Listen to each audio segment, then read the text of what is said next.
Operating Manual 1.10 Explanation of certain items. First is permanently locked points.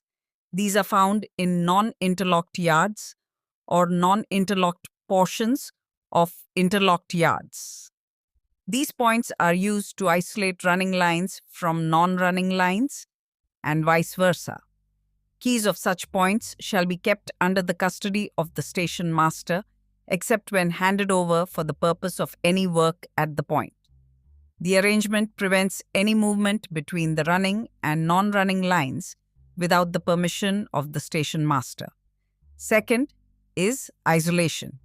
It is the separation of stabling lines, loops, and sidings from main running lines by means of trap points, derail switches, snag dead ends, or sand humps. These mechanisms prevent stabled vehicles from running away onto the main running line. A line is said to be isolated from the adjacent line when any movement on the adjoining line cannot foul it.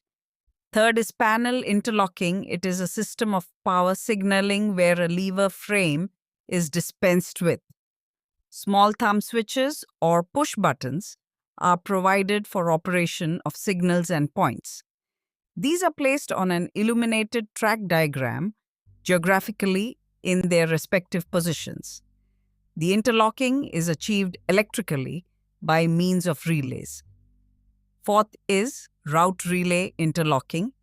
It is a system of panel interlocking where the entire route is set by turning a switch or by pressing two buttons. One button is pressed at the entry and another at the exit of the route being displayed on the panel.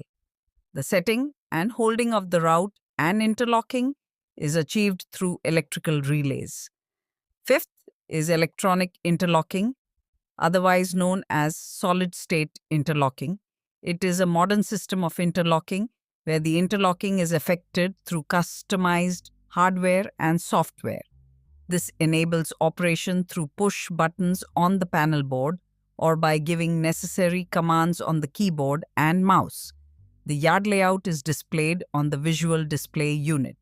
The choice of operation, however, rests with the station master. Sixth is detectors.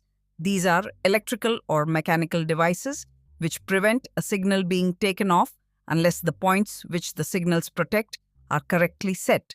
In the case of facing points, detectors also ensure the points are locked.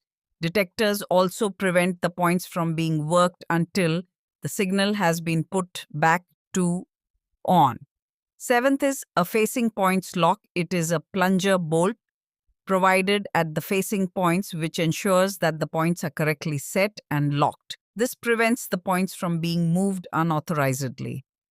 Eighth is a facing point lock bar. It is a metal bar fitted near the facing point alongside the running rail.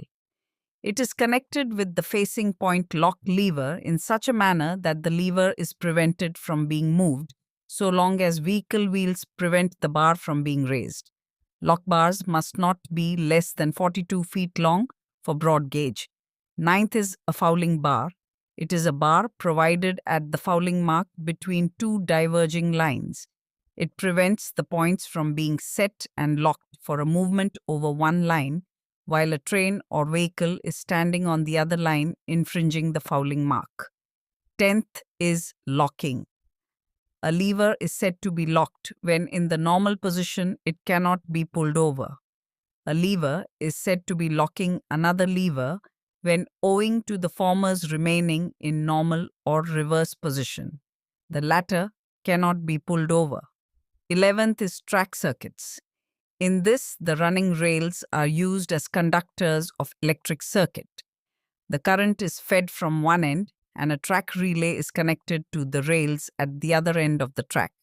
There are two types of track circuits, closed and open. In the closed track circuit, which is normally employed in yards, the relay is normally kept energized. When a train enters the track-circuited section, the axle of the wheel provides an easier path for the current. With the result, the track relay drops, thereby replacing the relevant signals.